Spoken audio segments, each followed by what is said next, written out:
siya para matutunan niya at malaman niya po kung anong talaga ito. Alam niyo mga kapatid, tingnan niyo po si Richard Hernandez.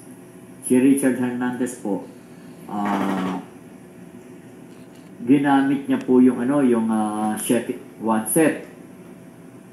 Meron po sinapian.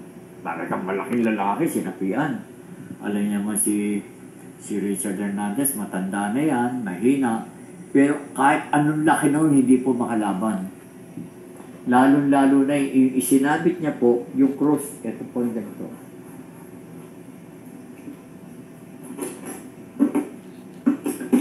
Sinabit niya to. Kasi yung kanya nilagay ng may beads po eh. Isinuot po. Isinuot po yan sa katawan ng lalaki. Ganun po. Kaya kinopya ko po yun, mga kapatid. Teka po nandito.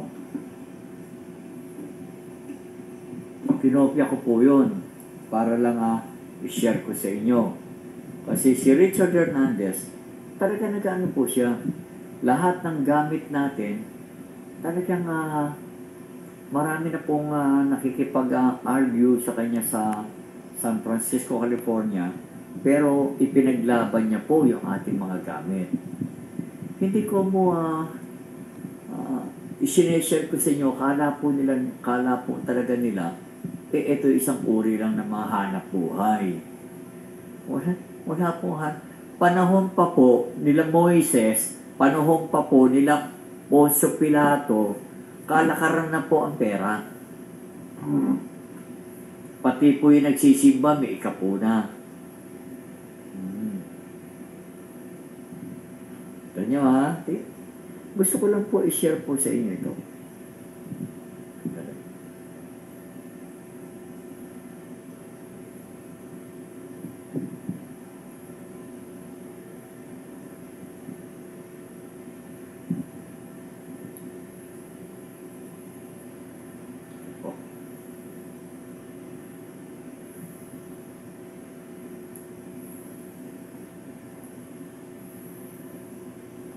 Tignan niyo po. Where are you from? Where do you live? Where do you live? Where do you live? Havana! Myra is a nice person. You are a nice person. I know that. Okay. He knows that. If you're a nice person, where do you live? I don't know. Where are you from? Open the door. Where are you? Open the door. Okay. Open the door. Put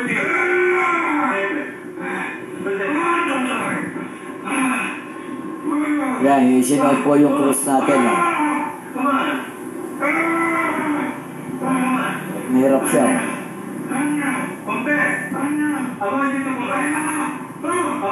Kanya dumipad na siya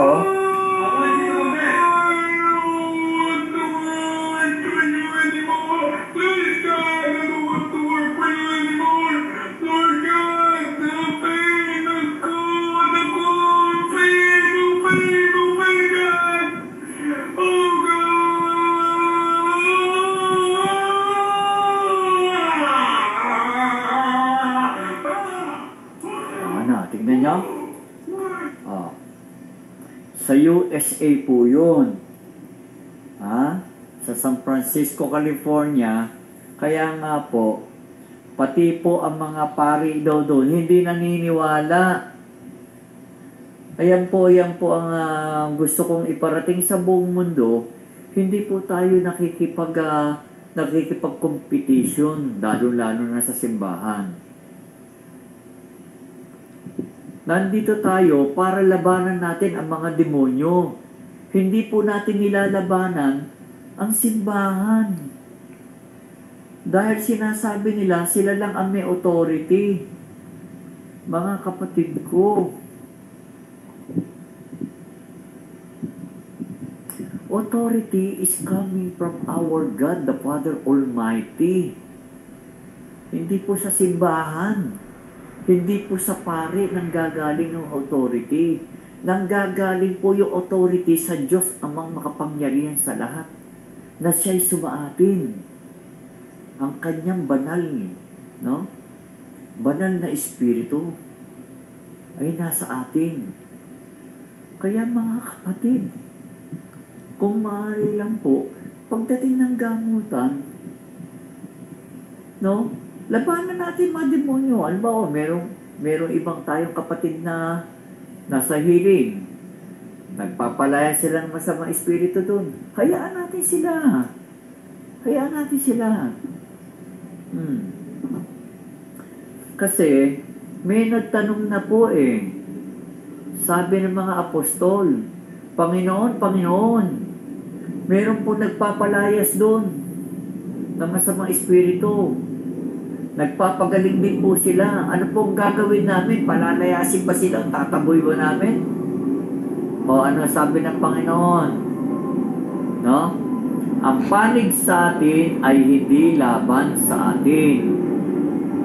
Mapalad ang mga tao na yon, ang kalooban ng aking Ama ang naghari sa kanilang mga gawain. O ano sabi? Kalooban ng aking Ama ang naghari sa kanilang mga gawain. Kalooban ba ng simbahan? Hindi. Patawad po mga pare din naman ako Kiniklear ko lang po. Sana naman po, huwag nyo nang ikalat yung tayo lang ang may authority. Huwag na po pong ganun. Lahat po tayo merong karapatan. Dahil nang sinabi ng Panginoong Jesus sa kanyang pagpanik sa langit, sinabi niya, sa aking pagpanik, pabababain ko ang Diyos Espiritong Banal na makakasama niyong lahat. Diba? Habang kayo nabubuhay. Sinabi niya ba, makakasama lang ng mga pare? Makakasama lang ng mga Katoliko? Walang ganoon. Makakasama natin lahat. Kay pastor, kay ministro, lahat tayo. Wala pong pinipili ang Ama, basta tao ka. Sana man po, hindi po ako nakikipag, lalo pa yung iba po, sisingit, kung ano-ano sinasabi. Kung ano po yung sinasabi ko, galing po yan sa puso ko. At saka, magpakailan pa man, hindi ko pwedeng gumawa lang ng kwento about sa Diyos. Hindi po. Basta ko ano po yung nasasabi ko, isang napakalaga pong mga mensahe ng Ama sa akin yan. Kaya nga sinabi na Ama anak, ituro mo na sa iyong mga kapatid ang kaalaman na ipinagkatiwala ko sa iyo. Ano ba yung tinuturo ko sa inyo?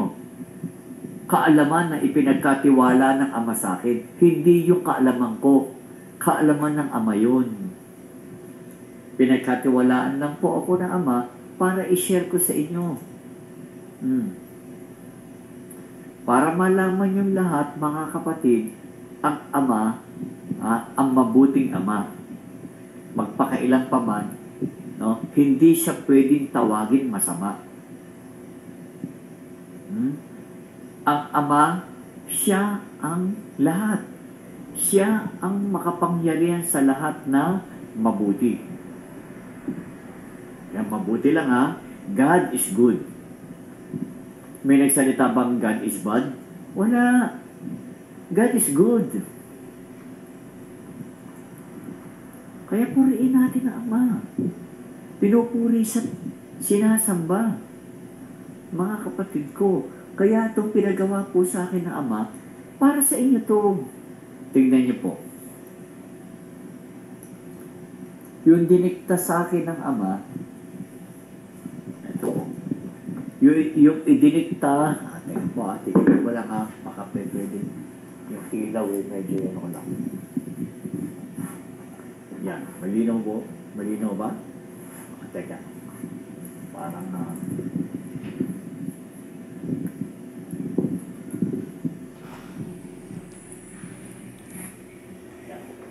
Angel. ito po.